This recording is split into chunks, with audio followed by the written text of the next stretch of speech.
ગોધરામાં નાગરિક સુરક્ષા સંહિતા 2023ના કાયદાના વિરોધમાં ડ્રાઈવરો દ્વારા નિવાસી અધિક કલેક્ટર ગોધરાને આવેદનપત્ર આપવામાં આવ્યું છે, જેમાં 100 જેટલા ડ્રાઈવરોએ આવેદનપત્ર આપી સરકાર દ્વારા કાયદો પરત લેવાય તેવી માંગ કરી હતી। ભારતીય નાગરિક સુરક્ષા સંહિતા 2023નો કાયદો, જેમાં અકસ્માત થયા પછી જો કોઈ ડ્રાઈવર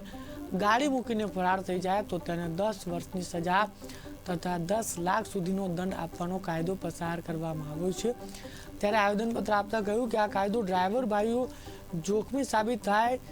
છે તે માટે ચિંતાનો વિષય છે, કારણ કે અકસ્માત સમયે સ્થળ ઉપર હાજર રહેવું અમુક સમયે જીવનું જોખમ રહેલું હોય છે અને આ કાયદો એસ્ટેટ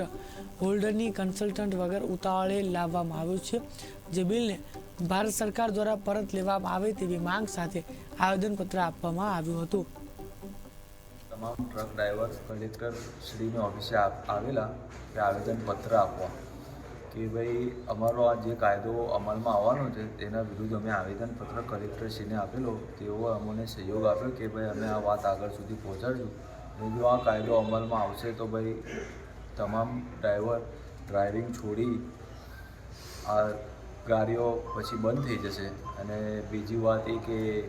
આ નોકરી છોડી દેશે અને આ કાયદો અમલમાં ના આવે એના માટે અમે કલેક્ટરશ્રી પાસે આવેલા।